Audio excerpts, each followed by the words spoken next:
Hello दोस्तों, नमस्कार। स्वागत है एक बार फिर से आप सभी के अपने प्रिय चैनल पर। दोस्तों आपको बता दें जो अभी की सबसे बड़ी खबर आ रही है, जहां पर अब चाइना के बाद पाकिस्तान ने श्रीनगर से 155 किलोमीटर की दूरी पर इस स्कर्दू एयरबेस पर बनाया है दूसरा रनवे। जी हां दोस्तों, सैटेलाइट तस्वीरों ने खोल दी है पाकिस्तान की बड़ी पोल। जी हां दोस्तों, चाइना के बाद अब पाकिस्तान ने ये बड़ी हिमाकत कर दी है। बताएंगे इसकी पूरी खबर, आखिर कब जाकर इसका खुलासा हुआ है दोस्तों, और अब क्या होने वाली है भारत की रणनीति, पूरी जानकारी देंगे दोस्तों हम आपको। साथ ही अगली खबर में बताएंगे जहां पर अमेरिकी संसद में आए बिल से पाकिस्तान को लगा है तगड़ा झटका। नाराज होकर पाकिस्तानी मंत्री ने कह दी है बड़ी बात अमेरिका को। बताएंगे दोस्तों क्या कहा इन्होंने, और आखिर उस बिल में क्या है दोस्तों, सारी चीजें बताएंगे आपको। साथ ही आगे बताएंगे जहां पर अब तालिबान ने खाई है अफगानिस्तान को लेकर ये कसम, और बड़ा ऑपरेशन करने जा रही है लॉन्च। आखिर क्या है पूरा मुद्दा दोस्तों, क्यों तालिबानियों ने कसम खाई है दोस्तों, किस चीज को लेकर, इसकी पूरी जानकारी हम आपको देने वाले हैं। साथ ही बताएंगे जहां पर उरी में पकड़े गए इस आतंकी का मां को संदेश कहा बहुत अच्छी है भारतीय सेना, कश्मीर के बारे में झूठ बोलता है पाकिस्तान। जी हाँ दोस्तों, इस पकड़े गए आतंकवादी ने सारी चीजें सच कह दी है दोस्तों पाकिस्तान को लेकर, और पाकिस्तान का असली रूप इस आतंकवादी के द्वारा नजर आ गया है दोस्तों। बताएंगे पूरी खबर क्या है इससे जुड़ी। साथ ही आपको बताएंगे जहां पर अमेरिकी सांसदों ने अब ब्राजील के राष्ट्रपति को दे दी है बड़ी चेतावनी। बताएंगे क्यों दी है चेतावनी। साथ ही कांग्रेस में अटकलों का बाजार और भी ज्यादा तेज हो गया है दोस्तों। अमरिंदर सिंह ने की है अमित शाह से मुलाकात, वो भी 1-2 मिनट नहीं दोस्तों, 45 मिनट तक इनकी मुलाकात हुई है। अब पूरा ये सच होता नजर आ रहा है दोस्तों। कहीं ना कहीं बीजेपी कभी भी ज्वाइन कर सकते हैं अमरिंदर सिंह और जेपी नड्डा से होने वाली है मुलाकात। बताएंगे दोस्तों दरअसल पूरी खबर क्या है, तो दोस्तों इसीलिए बने रहेगा वीडियो के अंत तक। और अभी खबरों में आगे बढ़ने से पहले हमेशा की तरह मानते हैं कि मोदी जी हैं तो हर चीज संभव है, और भारतीय सेना है तो अपना देश गर्व से जी रहा है दोस्तों, और हम को भारतीय होने पर गर्व है। तो फटाफट से इस वीडियो का भी कर दीजिए लाइक,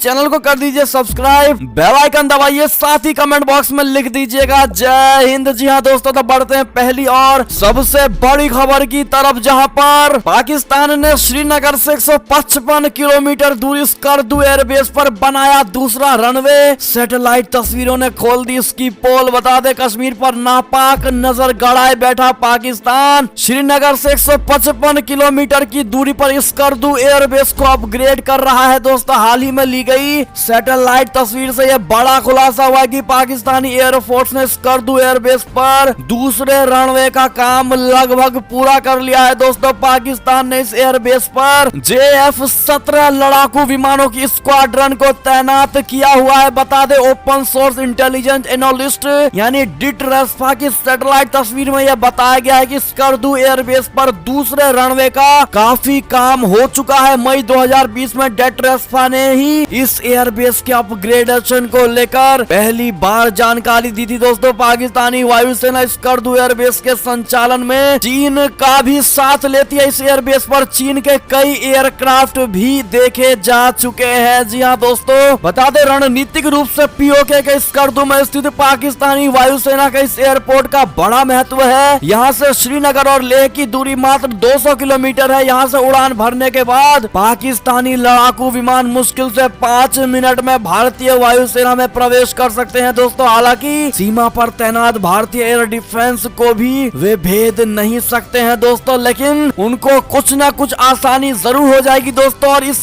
बड़े खुलासे के बाद दोस्तों भारतीय सेना अलर्ट हो गई है। लेकिन आपकी क्या राय होगी दोस्तों, ऐसे में कमेंट सुझाव में जरूर करके बताइएगा दोस्तों। जिस प्रकार से उधर चाइना भारत को घेरने की कोशिश कर रहा है और इस तरफ से पाकिस्तान भी लगा हुआ है दोस्तों, कहीं ना कहीं इनकी भारत को लेकर गलत मनसा इनके मन में अवश्य है दोस्तों। क्या कहना चाहेंगे आप लोग बताना मत भूलिएगा दोस्तों। आप लोग कमेंट बहुत कम करते हैं, इसलिए दोस्तों इस मुद्दे पर जरूर बताइएगा। भारत के रक्षा का सवाल है दोस्तों। बढ़ते अगली खबर की तरफ, जहां पर अमेरिकी संसद में आए बिल से पाकिस्तान को लगा है तगड़ा झटका। खफा होकर पाकिस्तानी मंत्री बोले बस बहुत हुआ। बता दे दरअसल अमेरिका के रिपब्लिकन पार्टी के 22 सांसदों ने अमेरिकी सीनेट में एक विधेयक पेश किया है, जिसे लेकर पाकिस्तान में काफी नाराजगी है। इस बिल में अफगानिस्तान में सरकार बना चुके तालिबान और उसके सहयोगी देशों पर प्रतिबंध प्रतिबंध लगाने की मांग की गई है। दोस्तों इस विधेयक का नाम Afghanistan counter terrorism oversight and accountability act है। दोस्तों इस प्रस्तावित बिल में ये भी मांग की गई है कि किसी भी देश की सरकार अगर तालिबान की मदद करती है या उन्हें समर्थन देती है तो अमेरिका उस सरकार का रिव्यू करके उस पर संभावित प्रतिबंध भी लगाए। इस विधेयक के एक सेक्शन में तालिबान के लिए समर्थन प्रदान करने वाली संस्थाओं में पाकिस्तान का नाम साफ तौर पर लिखा गया है और इस बिल को लेकर पाकिस्तानी सांसदों ने भी रोष जाहिर किया है। बता दें पाकिस्तान की मानवाधिकार मंत्री शिरीन मजारी का कहना है कि अमेरिका का साथ देने के चलते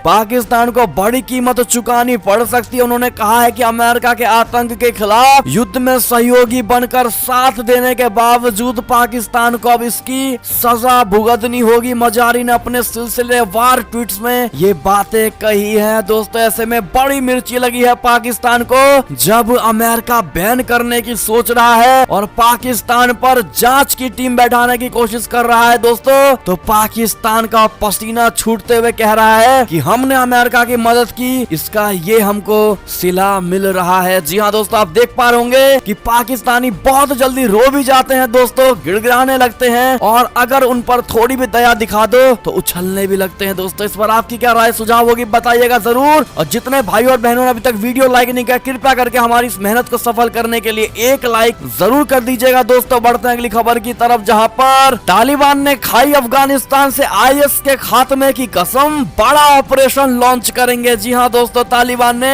अफगानिस्तान से अपने पुराने दुश्मन यानी इस्लामिक स्टेट यानी आईएस को खत्म करने के लिए एक अभियान शुरू किया है। अफगान खामा प्रेस समाचार एजेंसी के हवाले से स्पुतनिक ने बताया कि तालिबान काबुल की राजधानी क्षेत्र में आईएस की स्थानीय शाखा और पूर्व में पाकिस्तान के साथ सीमा पर पड़ोसी नंगरहार पर कार्यवाही करेगा। बता दें आईएस के खिलाफ इस ऑपरेशन की शुरुआत नंगरहार के मुख्य शहर जलालाबाद में रक्तपात के 2 सप्ताह बाद हुआ है। तालिबान के ठिकानों पर कम से कम 3 हमलों में उसके कई लड़ाके के साथ साथ स्थानीय नागरिक भी मारे गए। जी हाँ दोस्तों चलते अगली खबर की ओर जहां पर उरी में पकड़े गए आतंकी का मां को संदेश, बहुत अच्छी है भारतीय सेना, कश्मीर के बारे में झूठ बोलता है पाकिस्तान। बता दे जम्मू कश्मीर के उरी सेक्टर में एक लाइव एनकाउंटर के दौरान भारतीय सेना द्वारा जिंदा पकड़े गए एक पाकिस्तानी आतंकवादी ने पड़ोसी देश में अपने आकाओं से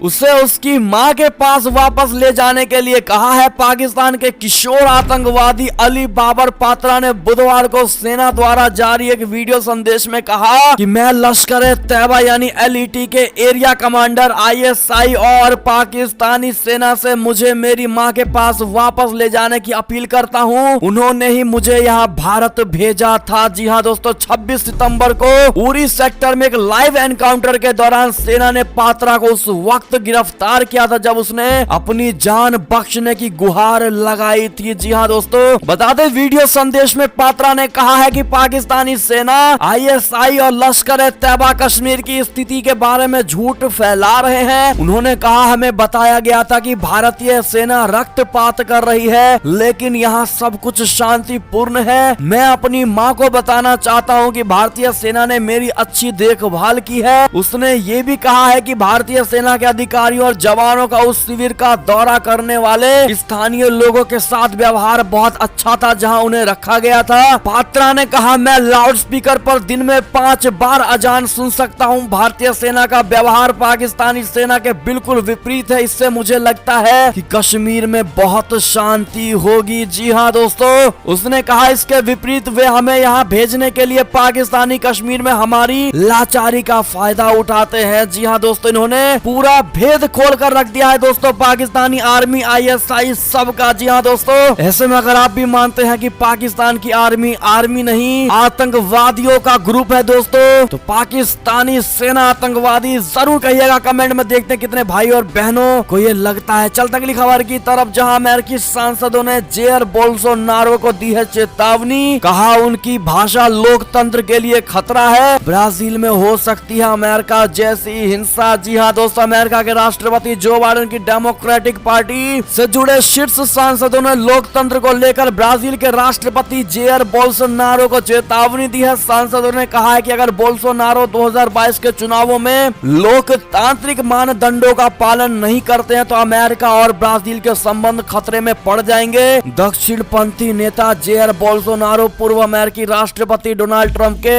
करीबी अंतरराष्ट्रीय सहयोगी थे। दोस्तों चलते अगली खबर की ओर, जहां पर अंजाम भुगतने को तैयार रहना। अफगानिस्तान के एयर स्पेस में ड्रोन उड़ाने पर तालिबान ने दी है अमेरिका को ये धमकी। बता दें अफगानिस्तान की सत्ता में 20 साल बाद वापसी करने वाला तालिबान अब अमेरिका को ही आंखें दिखाने लगा है। तालिबान ने अमेरिका को अफगान हवाई क्षेत्र में ड्रोन के संचालन के खिलाफ चेतावनी दी है और अंजाम भुगतने को तैयार रहने को कहा है। बात करें दोस्तों अगली खबर की तो रिपोर्ट्स में ये बड़ा खुलासा हुआ है दोस्तों कि तालिबान ने भारत को भेजा खत, फिर से अफगानिस्तान के साथ उड़ाने शुरू करने की अपील की है। दोस्तों आपको बता दें कि तालिबान सरकार बनाने के बाद तालिबान ने भारत से अपील की है कि अंतरराष्ट्रीय उड़ानों को फिर से शुरू किया जाए। इसके लिए पहली बार तालिबान ने भारत को औपचारिक खत लिखा है। अब आपको बता दें दोस्तों भारत ने क्या जवाब दिया है इस लेटर का। भारत ने उस लेटर के बाद कहा है कि नहीं शुरू करेगा काबुल की फ्लाइट। तालिबान से संबंधों पर अभी भी वेट एंड वॉच की नीति है। जी हाँ दोस्तों, अफगानिस्तान की तालिबान सरकार की ओर से दुनिया भर के मुल्कों में पत्र लिखकर कमर्शियल फ्लाइट को शुरू करने की गुजारिश की जा रही है और ऐसे में भारत ने फिलहाल उस पर कोई जवाब नहीं दिया है दोस्तों। लेकिन जो आंतरिक रिपोर्ट्स आ रहे हैं उसमें यही कहा गया है अभी भी तालिबान पर वेट एंड वॉच की स्थिति कायम रहेगी हमारी, यानी कि अभी भी हम इंतजार करेंगे और देखेंगे कि तालिबान की कैसी नीति रहती है। जी हाँ दोस्तों, बढ़ते अगली खबर की तरफ, जहां पर तालिबान सरकार को अंतरराष्ट्रीय मान्यता न मिलने से बेचैन हुआ पाकिस्तान अब बना रहा है ये योजना। बता दे पाकिस्तानी अखबार डॉन की खबर के मुताबिक मंगलवार को पाकिस्तान में आर्थिक मामलों के मंत्री उमर अयूब खान की अध्यक्षता वाली एक बैठक में नए अफगान प्रशासन को सहयोग देने के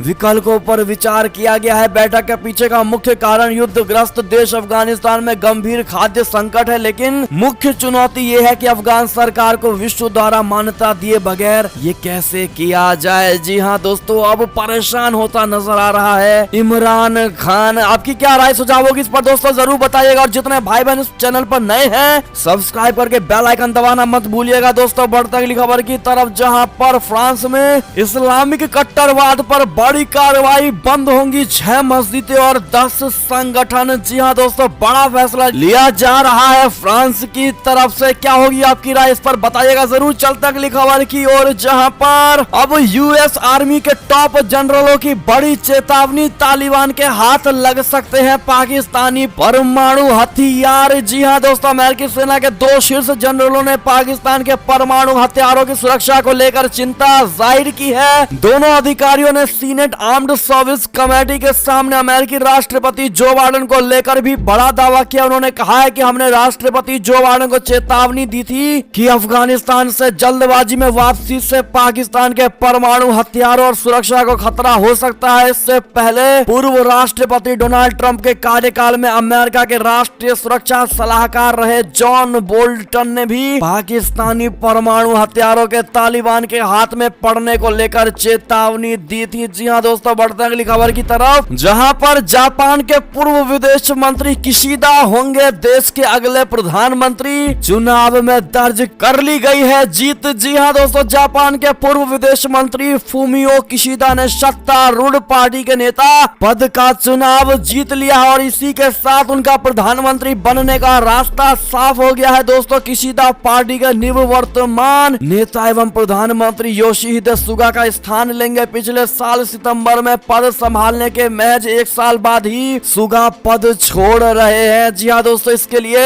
अगले प्रधानमंत्री किशिदा को कांग्रेचुलेशन जरूर कह दीजिएगा। दोस्तों बढ़ते अगली खबर की तरफ, जहां उत्तर कोरिया से जुड़ी बड़ी खबर, सरकारी मीडिया का बड़ा खुलासा, मंगलवार को किया था हाइपरसोनिक मिसाइल का परीक्षण। जी हाँ दोस्तों, एक और उत्तर कोरिया दक्षिण कोरिया के साथ शांति और मित्रता की बात कर रहा है तो दूसरी तरफ उसने मिसाइल परीक्षण शांति की बातों पर आशंकित करते हैं मंगलवार को उत्तर कोरिया ने हाइपरसोनिक मिसाइल का परीक्षण किया। इससे ठीक एक दिन पहले उसने दक्षिण कोरिया से बातचीत की इच्छा भी जताई थी। दोस्तों चलते अगली खबर की तरफ, जहां पर फाइजर ने 5 से 11 साल के बच्चों की वैक्सीन ट्रायल के नतीजे FDA को सौंप दिए। अक्टूबर अंत तक आ सकता है इसका टीका। बता दें 18 साल से कम उम्र के बच्चों के लिए कोरोना वैक्सीन तैयार करने को लेकर दुनिया भर में तेजी से काम चल रहा है। इसी बीच अमेरिकी वैक्सीन निर्माता कंपनी फाइजर और बायोनोटेक ने दावा किया है कि बच्चों के लिए उनकी वैक्सीन बाजार में बहुत जल्द उपलब्ध होगी। दरअसल मंगलवार को कंपनी ने अपनी वैक्सीन की रिसर्च के आंकड़े अमेरिकी खाद्य एवं औषधि प्रशासन को सौंप दी है और अब यह माना जा रहा है कि कंपनी अगले कुछ ही हफ्तों में वैक्सीन के आपात इस्तेमाल की मंजूरी के आवेदन कर देगी। जी हाँ दोस्तों, ऐसे में भारत के लिए भी अच्छी खबर है। दोस्तों चलते हैं अगली खबर की तरफ, जहां पर कोरोना को लेकर भारत के इस फैसले की दुनिया में हो रही है जमकर तारीफ। विश्व के कई दिग्गज नेताओं ने कर दी है मोदी सरकार की बड़ी प्रशंसा। बता दें, विश्व के कई नेताओं ने संयुक्त राष्ट्र महासभा के उच्च स्तरीय सत्र को संबोधित करते हुए कोरोना के टीकों की खुराक की शीघ्र एवं उपयोगी खेप के जरिए कोरोना वायरस वैश्विक महामारी से निपटने में मदद एवं सहयोग देने के लिए भारत को धन्यवाद दिया है। विश्व के कई नेताओं ने 21 सितंबर से 27 सितंबर तक आयोजित यूएनजीए के 76वें सत्र की महासभा में टीकों के निर्यात एवं अन्य आवश्यक चिकित्सीय वस्तुओं की आपूर्ति के जरिए मदद करने के लिए भारत एवं अन्य देशों का आभार व्यक्त किया है। दोस्तों इसके लिए अगर आप भी मानते हैं कि सही में मोदी जी है तभी ये सब संभव हो पाया है, तो मोदी है तो मुमकिन है जरूर कह दीजिएगा। बढ़ते अगली खबर की तरफ, जहां पर डीएसी ने दी है सेना,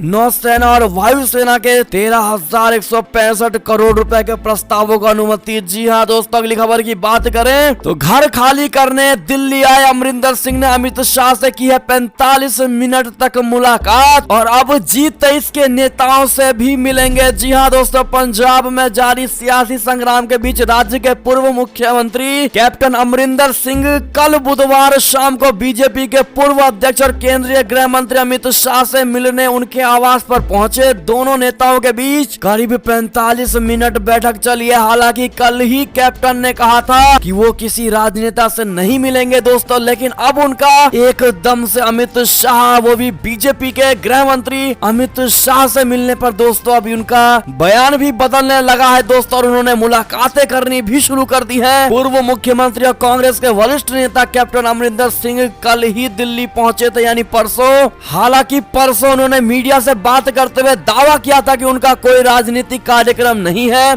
फिर भी दोस्तों फिलहाल कल वो अमित शाह से मिलने उनके आवास गए। दोनों नेताओं के बीच मुलाकात का एजेंडा साफ हो गया है दोस्तों, और ये मीटिंग 45 मिनट तक चली। अब आप अंदाजा लगा पा रहे होंगे दोस्तों, देखते हैं भारत की जनता क्या अंदाजा लगा रही है। क्या कैप्टन अमरिंदर सिंह बीजेपी के होने वाले हैं दोस्तों? हाँ या ना में जवाब जरूर दीजिएगा। देखते हैं क्या कहती है भारत की जनता। बढ़ते अगली खबर की तरफ, जहां कपिल सिब्बल का राहुल गांधी पर इशारों में बड़ा निशाना, कहा गरीबी भी साथ छोड़कर चले गए, कांग्रेस में अध्यक्ष तक नहीं है। जी हाँ दोस्तों, पंजाब में संकट का सामना कर रही कांग्रेस पर अब दिल्ली में उसके वरिष्ठ नेता कपिल सिब्बल ने ही सवाल उठा दिया है। कपिल सिब्बल ने कांग्रेस नेता राहुल गांधी पर इशारों में हमला बोलते हुए कहा है कि जो उनके करीबी थे वो भी साथ छोड़कर चले गए। उन्होंने कहा कि जितिन प्रसाद, ज्योतिरादित्य सिंधिया और ललितेश त्रिपाठी जैसे बड़े नेता हमें छोड़कर जा चुके हैं। उन्होंने कहा कि पार्टी में फिलहाल जिस तरह के हालात हैं उस पर चर्चा करने के लिए कांग्रेस कार्य समिति की बैठक बुलाई जानी चाहिए। सिब्बल ने कहा है कि ये दुर्भाग्यपूर्ण है कि हमारे पास फिलहाल कोई अध्यक्ष तक नहीं है। उन्होंने कहा कि हमें जल्द से जल्द एक निर्वाचित अध्यक्ष की जरूरत है। जी हाँ दोस्तों, और ऐसे में उन्होंने दोस्तों राहुल गांधी को भी घेरा है। कहीं ना कहीं उनके परफॉर्मेंस पर दोस्तों सवाल उठाया गया है कपिल सिब्बल की तरफ से। ऐसे में आपको बता दें जो इनसे जुड़ी बड़ी खबर है, जहां पर कपिल सिब्बल के घर के बाहर दोस्तों कांग्रेसी कार्यकर्ताओं की नारेबाजी की जा रही है दोस्तों, यानी इस बयान के बाद कपिल सिब्बल को कांग्रेसी घेरने लगे हैं। आपकी क्या राय सुझाव होगी ऐसे में बताइएगा जरूर। बढ़ते हैं अगली खबर की तरफ, जहां पर पंजाब कांग्रेस के घमासान को लेकर शिवराज सिंह की चुटकी, कहा जब तक राहुल गांधी है तब तक हमें कुछ करने की जरूरत ही नहीं। जी हाँ दोस्तों, पंजाब कांग्रेस के सियासी संकट को लेकर मध्य प्रदेश के मुख्यमंत्री शिवराज सिंह चौहान ने राहुल गांधी पर तंज कसा है। दरअसल बुधवार को शिवराज सिंह चौहान पृथ्वीपुर विधानसभा उपचुनाव के लिए प्रचार करने के लिए गए थे। वहां एक सभा को संबोधित किया। पंजाब के सियासी संकट को लेकर शिवराज सिंह ने कहा कि राहुल गांधी कांग्रेस को डुबाने में लगे हुए हैं, इसीलिए जब तक वो है तब तक हमें कुछ भी करने और सोचने की जरूरत ही नहीं है। जी हाँ दोस्तों, क्या शिवराज सिंह चौहान जी के बात से आप समर्थन करते हैं दोस्तों? बताइएगा जरूर। बात करें करें अगली खबर की, तो अब छत्तीसगढ़ कांग्रेस की भी मुसीबत बढ़ गई है दोस्तों। सीएम बदलने की अटकलों के बीच 12 विधायक दिल्ली पहुंच गए हैं दोस्तों। अगली खबर की बात करें तो नवरात्रि के पहले दिन उत्तराखंड आ सकते हैं प्रधानमंत्री नरेंद्र मोदी जी। केदारनाथ में तैयारियां तेज कर दी गई है। जी हाँ दोस्तों, इसी बात पर जय भोले बाबा कमेंट में लिखना मत भूलिएगा दोस्तों। चलते अगली खबर की तरफ, जहां पर दिल्ली सरकार का बड़ा फैसला, दिवाली के बाद खुलेंगे 6ठी से 8वीं तक के स्कूल। जी हाँ दोस्तों, दिल्ली के अरविंद केजरीवाल सरकार ने यह फैसला सुनाया है दोस्तों कि दिवाली के बाद 6ठी से 8वीं तक के स्कूल खोले जा सकते हैं। बात करें अगली खबर की तो उत्तर प्रदेश से खबर, जहां सीएम योगी ने निर्भया के लिए एक पहल का शुभारंभ किया है दोस्तों, जिसमें 75,000 से अधिक महिलाओं को मिलेगा इसका लाभ। जी हाँ दोस्तों, उत्तर प्रदेश सरकार ने बुधवार को लखनऊ में मिशन शक्ति चरण 3 के तहत निर्भया एक पहल कार्यक्रम की शुरुआत की है। कार्यक्रम की शुरुआत करते हुए उत्तर प्रदेश के मुख्यमंत्री योगी आदित्यनाथ ने बताया कि लगभग 75,000 महिलाएं राज्य के बैंकों से जुड़ेंगे, सस्ती ब्याज दरों पर ऋण प्राप्त करेंगी और 3 महीने के लिए पीएम मुद्रा योजना के तहत राज्य की सब्सिडी का लाभ भी उठा सकेंगी। जी हाँ दोस्तों, ऐसे में कितने भाई बहन उत्तर प्रदेश के रहने वाले कमेंट में जरूर बताइएगा। बात करें अगली खबर की तो सरकारी स्कूल जाने वाले सभी बच्चों को 5 साल तक मिलेगा फ्री में दोपहर का खाना। जी हाँ दोस्तों, यूनियन कैबिनेट मीटिंग में ये बड़ा फैसला लिया गया है दोस्तों। केंद्र सरकार ने ये बड़ा फैसला लिया है। तो किन किन के बच्चे दोस्तों सरकारी स्कूल में पढ़ते हैं कमेंट में जरूर बताइएगा, चाहे किसी भी राज्य में हो, बताना मत भूलिएगा दोस्तों। और ऐसे में दोस्तों ये थी अब तक की सारी बड़ी खबरें। आपको हमारी खबरें कैसी लगी? आशा करता हूँ बहुत अच्छी लगी होगी दोस्तों। अगर थोड़ी भी अच्छी लगी है तो इस वीडियो को अभी अपने भाई बंधुओं में व्हाट्सएप, फेसबुक, ट्विटर के जरिए पूरे भारत में शेयर करना बिल्कुल मत भूलिएगा दोस्तों। और अभी कर दीजिए इस वीडियो को लाइक, चैनल को कर दीजिए सब्सक्राइब, बेल आइकन दबाइए, साथ ही कमेंट बॉक्स में लिख दीजिएगा जय हिंद जय भारत। तो मिलते हैं आपसे अगली बड़ी खबर में, तब तक अपना ख्याल रखिएगा। बहुत बहुत धन्यवाद दोस्तों बने रहने के लिए। जय हिंद।